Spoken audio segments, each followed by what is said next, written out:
Hi friends, welcome back to S P tech Kannada YouTube channel.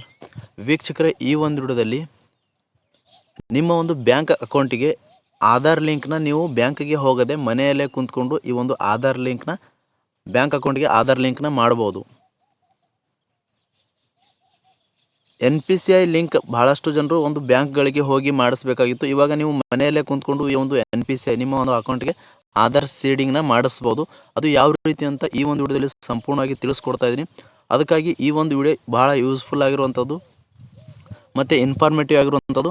ಅದಕ್ಕಾಗಿ ಈ ಒಂದು ವಿಡಿಯೋನ ಎಲ್ಲರೂ ಮಿಸ್ ಮಾಡದೆ ಕಡೆ ತನಕ ವಾಚ್ ಮಾಡಿ ಅಂತ ಹೇಳ್ತಾ, ಯಾಕಪ್ಪ ಅಂತಂದರೆ ಈಗ DBT ಸಿಸ್ಟಮಿಂದ ಈಗ ಒಂದು ನೀವು ಪಂಚ ಗ್ಯಾರಂಟಿ ಯೋಜನೆಗಳನ್ನ ಪಡಿತಾ ಇದ್ದೀರಿ.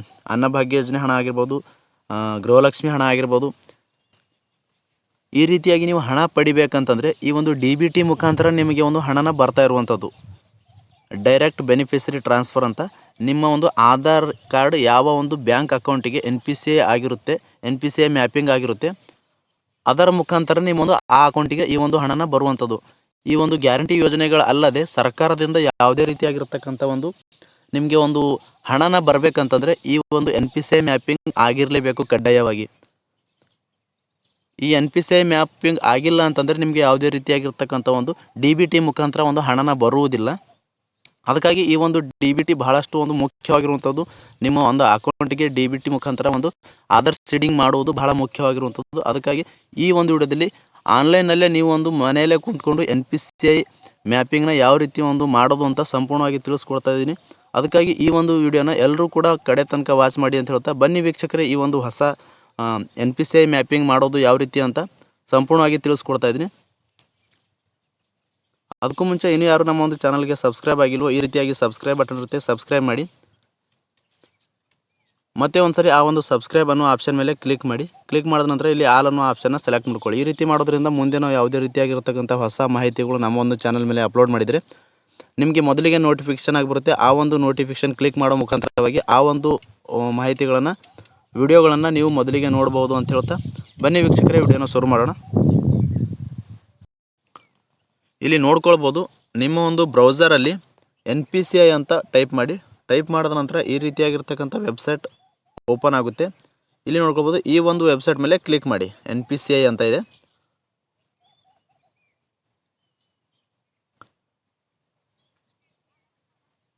NPCI ಅಂತ ಈ ಒಂದು ಆಪ್ಷನ್ ಮೇಲೆ ಕ್ಲಿಕ್ ಮಾಡಿದ ನಂತರ ಈ ರೀತಿಯಾಗಿರ್ತಕ್ಕಂಥ ಒಂದು official website home page open ಆಗಿರುವಂಥದ್ದು.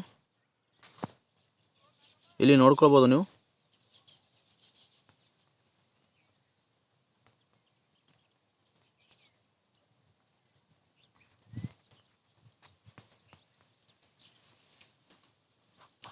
ವೀಕ್ಷಕರು ಇಲ್ಲಿ ನೋಡ್ಕೊಳ್ಬೋದು, ಇಲ್ಲಿ ಮೊದಲನೇ ಆಪ್ಷನ್ನು ಪ್ರಾಡಕ್ಟ್ ಅಂತಿದೆ, ನಂತರ ಕನ್ಸ್ಯೂಮರ್ ಇದೆ, ಮೀಡಿಯಾ ಇದೆ. ಈ ರೀತಿಯಾಗಿರ್ತಕ್ಕಂಥ ಬಹಳಷ್ಟು ಆಪ್ಷನ್ಗಳು ಕಾಣುವಂಥದ್ದು. ಇಲ್ಲಿ ನೀವು ಏನು ಮಾಡಬೇಕಪ್ಪ ಅಂತಂದರೆ ಕನ್ಸ್ಯೂಮರ್ ಆಪ್ಷನ್ ಮೇಲೆ ಕ್ಲಿಕ್ ಮಾಡಿ. ಈ ಒಂದು ಕನ್ಸ್ಯೂಮರ್ ಆಪ್ಷನ್ ಮೇಲೆ ಕ್ಲಿಕ್ ಮಾಡಿದ ನಂತರ ಇಲ್ಲಿ ನೋಡ್ಕೊಳ್ಬೋದು ಕೆಳಗಡೆ UPI complaint, other product complaint, ATM locator, check your NETC, FASTag status, ಈ ರೀತಿಯಾಗಿದೆ. ಇಲ್ಲಿ ನೋಡ್ಕೊಳ್ಬೋದು ಕೆಳಗಡೆ Bharat Aadhaar seeding enable base ಅಂತ ಇದೆ. ಈ ಒಂದು ಭಾರತ್ ಆಧಾರ್ ಸೀಡಿಂಗ್ ಆಪ್ಷನ್ ಮೇಲೆ ಕ್ಲಿಕ್ ಮಾಡಬೇಕಾಗುತ್ತೆ. ಈ ಒಂದು ಆಪ್ಷನ್ ಮೇಲೆ ಕ್ಲಿಕ್ ಮಾಡಿದ್ದೀನಿ. ವೀಕ್ಷಕರೇ, ಆ ಒಂದು ಆಪ್ಷನ್ ಮೇಲೆ ಕ್ಲಿಕ್ ಮಾಡಿದ ನಂತರ ಇಲ್ಲಿ ನೋಡ್ಕೊಳ್ಬೋದು ಈ ರೀತಿಯಾಗಿರ್ತಕ್ಕಂಥ ಪೇಜ್ ಓಪನ್ ಆಗುವಂಥದ್ದು, ಹೊಸ ಪೇಜ್ ಓಪನ್ ಆಗಿರುವಂಥದ್ದು. ಇಲ್ಲಿ ಲೆಫ್ಟ್ ಸೈಡಲ್ಲಿ 3 ಡಾಟ್ಸ್ ಕಾಣ್ತಾ ಇದೆ. ಈ ಒಂದು 3 ಡಾಟ್ಸ್ ಮೇಲೆ ಕ್ಲಿಕ್ ಮಾಡಿ. ಈ ಒಂದು ಡಾಟ್ಸ್ ಮೇಲೆ ಕ್ಲಿಕ್ ಮಾಡಿದ ನಂತರ ವೀಕ್ಷಕರೇ ಇಲ್ಲಿ ನೋಡ್ಕೊಳ್ಬೋದು ಆಧಾರ್ ಸೀಡಿಂಗ್ ಅಂತ ಎರಡನೇ ಆಪ್ಷನ್ ಇರುವಂಥದ್ದು. ಆಧಾರ್ ಸೀಡಿಂಗ್ ಈ ಒಂದು ಆಪ್ಷನ್ ಮೇಲೆ ಕ್ಲಿಕ್ ಮಾಡಿ. ಆ ಒಂದು ಆಪ್ಷನ್ ಮೇಲೆ ಕ್ಲಿಕ್ ಮಾಡಿದ ನಂತರ ಈ ರೀತಿಯಾಗಿರ್ತಕ್ಕಂಥ ಒಂದು ಹೋಮ್ ಪೇಜ್ ಓಪನ್ ಆಯಿತು. ಇಲ್ಲಿ ನೋಡ್ಕೊಳ್ಬೋದು, ಮೊದಲನೇದಾಗಿ ನಿಮ್ಮ ಒಂದು ಆಧಾರ್ ಸಂಖ್ಯೆನ ಹಾಕಬೇಕಾಗುತ್ತೆ. ಇಲ್ಲಿ ನೋಡ್ಕೊಳ್ಬೋದು, ನಿಮ್ಮ ಒಂದು ಆಧಾರ್ ಸಂಖ್ಯೆ ಹಾಕಬೇಕಾಗುತ್ತೆ. ನಂತರ ರಿಕ್ವೆಸ್ಟ್ ಫಾರ್ ಆಧಾರ್ ಅಂತ ಇದೆ. ನೀವು ಏನಾದರೂ ಮೊದಲನೇ ಬಾರಿಗೆ ಈ ಒಂದು ಆಧಾರ್ ಸೀಡಿಂಗ್ನ ಮಾಡಿಸ್ತಾ ಇದ್ದರೆ ಇಲ್ಲಿ ಸೀಡಿಂಗ್ ಅಂತ ಕ್ಲಿಕ್ ಮಾಡಬೇಕಾಗುತ್ತೆ. ಅಥವಾ ನಮಗೆ ಒಂದು ಬ್ಯಾಂಕ್ ಅಕೌಂಟ್ಗೆ ಸೀಡಿಂಗ್, ಆಧಾರ್ ಮ್ಯಾಪಿಂಗ್, NPCI ಬೇಡ ಅಂತಂದರೆ ಡಿ ಸೀಡಿಂಗ್ ಕೂಡ ಮಾಡ್ಕೊಳ್ಬೋದು.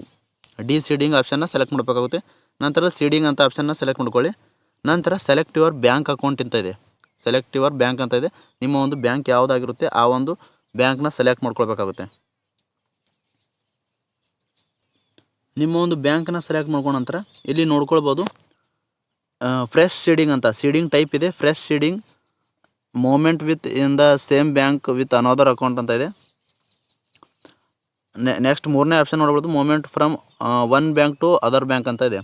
ಅಂದರೆ ನಿಮ್ಮದು ಅಕೌಂಟಿಗೆ ಯಾವುದೇ ರೀತಿಯಾಗಿ ಆಧಾರ್ ಸೀಡಿಂಗ್ ಇನ್ನೂವರೆಗೂ ಆಗಿಲ್ಲ ಅಂತಂದರೆ ಫ್ರೆಶ್ ಸೀಡಿಂಗ್ ಆಪ್ಷನ್ನ ಕ್ಲಿಕ್ ಮಾಡಬೇಕು. ಮತ್ತು ಏನಪ್ಪ ಅಂತಂದರೆ ನಿಮ್ಮ ಒಂದು ಅದೇ ಬ್ಯಾಂಕಲ್ಲಿ ಸೇಮ್ ಬ್ಯಾಂಕಲ್ಲಿ ಇನ್ನೊಂದು ಅಕೌಂಟ್ ಇದ್ದರೆ ಆ ಒಂದು ಅಕೌಂಟಿಗೆ ನೀವು ಸೀಡಿಂಗ್ ಮಾಡಿಸ್ಬೇಕಂತಂದರೆ ಈ ಒಂದು ಎರಡನೇ ಆಪ್ಷನ್ನ ಸೆಲೆಕ್ಟ್ ಮಾಡಬೇಕಾಗುತ್ತೆ. ಈ ಮೂರನೇ ಆಪ್ಷನ್ ಏನಪ್ಪ ಅಂತಂದರೆ ಉದಾಹರಣೆ ನೋಡೋದಾದರೆ ನಿಮ್ಮ ಒಂದು SBI ಬ್ಯಾಂಕಲ್ಲಿ ಒಂದು ಅಕೌಂಟ್ ಇದ್ದರೆ ನೀವು NPCIನ ಬೇರೆ ಒಂದು ಅಕೌಂಟಿಗೆ ಮಾಡಿಸ್ಬೇಕಂತಂದರೆ ಈ ಒಂದು ಆಪ್ಷನ್ನ ಮೂರನೇ ಆಪ್ಷನ್ನ ಸೆಲೆಕ್ಟ್ ಮಾಡಬೇಕಾಗುತ್ತೆ. ನಂತರ ನಿಮ್ಮ ಒಂದು ಅಕೌಂಟ್ ನಂಬರ್ನ ಹಾಕಬೇಕಾಗುತ್ತೆ ಮತ್ತು ಕನ್ಫರ್ಮ್ ಅಕೌಂಟ್ ನಂಬರ್ನು ಹಾಕಬೇಕಾಗುತ್ತೆ. ಹಾಕಿದ ನಂತರ ಇಲ್ಲಿ ಕೆಳಗಡೆ 2 ಚೌಕ್ ಬಾಕ್ಸ್ ಇದೆ. ಒಂದು ಚೌಕ್ ಬಾಕ್ಸ್ ಮೇಲೆ ಕ್ಲಿಕ್ ಮಾಡಿದ ನಂತರ ಇಲ್ಲಿ ಇನ್ನೊಂದು ಕ್ಯಾಪ್ಚಾ ಇರುತ್ತೆ. ಆ ಒಂದು ಕ್ಯಾಪ್ಚಾನ ಹಾಕಿ ಪ್ರೊಸೀಡ್ ಆಪ್ಷನ್ ಮೇಲೆ ಕ್ಲಿಕ್ ಮಾಡಿದ್ರೆ ನಿಮ್ಮ ಒಂದು ಮೊಬೈಲ್ ನಂಬರ್ಗೆ OTP ಬರುತ್ತೆ. ಆ ಒಂದು OTP ಹಾಕೋ ಮುಖಾಂತರವಾಗಿ ನಿಮ್ಮ ಒಂದು NPCI ಒಂದು ಅಪ್ಲೈ ಮಾಡೋದು ಕಂಪ್ಲೀಟ್ ಆಗುತ್ತೆ. ಅಲ್ಲಿಂದ ನಿಮ್ಮ ಒಂದು ಬ್ಯಾಂಕ್ಗೆ ರಿಕ್ವೆಸ್ಟ್ ಹೋಗುತ್ತೆ. ಅವರು ಎಲ್ಲ ಮಾಹಿತಿನ ಸರಿಯಾಗಿದೆ ಅಂತ ನೋಡಿಬಿಟ್ಟು ನಿಮಗೆ ಒಂದು NPCI ಲಿಂಕ್ ಮಾಡುವಂಥದ್ದು.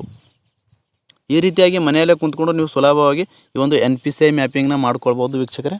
ಈ ಒಂದು ಹೊಸ ಮಾಹಿತಿ ಆಗಿತ್ತು, ಆ ಒಂದು ಮಾಹಿತಿನ ತಮಗೆ ತಿಳಿಸ್ಕೊಟ್ಟಿದ್ದೀನಿ. ಈ ಒಂದು ಮಾಹಿತಿ ಉಪಯುಕ್ತ ಅನಿಸಿದರೆ ದಯವಿಟ್ಟು ನಮ್ಮ ಒಂದು ಚಾನಲ್ನ ಸಬ್ಸ್ಕ್ರೈಬ್ ಮಾಡಿ ಹಾಗೆ ನಿಮ್ಮ ಒಂದು ಸ್ನೇಹಿತರಿಗೂ ಕೂಡ ಈ ಒಂದು ವಿಡಿಯೋನ ಶೇರ್ ಮಾಡಿ ಅಂತ ಹೇಳ್ತಾ ಪ್ರಾರಂಭದಿಂದ ಕೊನೆವರೆಗೂ ವಿಡಿಯೋ ನೋಡೋದಕ್ಕಾಗಿ ತಮ್ಮೆಲ್ಲರಿಗೂ ಹೃದಯಪೂರ್ವಕ ಧನ್ಯವಾದಗಳು ಸ್ನೇಹಿತರೆ. ಮತ್ತೆ ಭೇಟಿ ಆಗ್ತಿರೋಣ. ಅಲ್ಲಿವರೆಗೂ ನಮಸ್ಕಾರ. Yeah.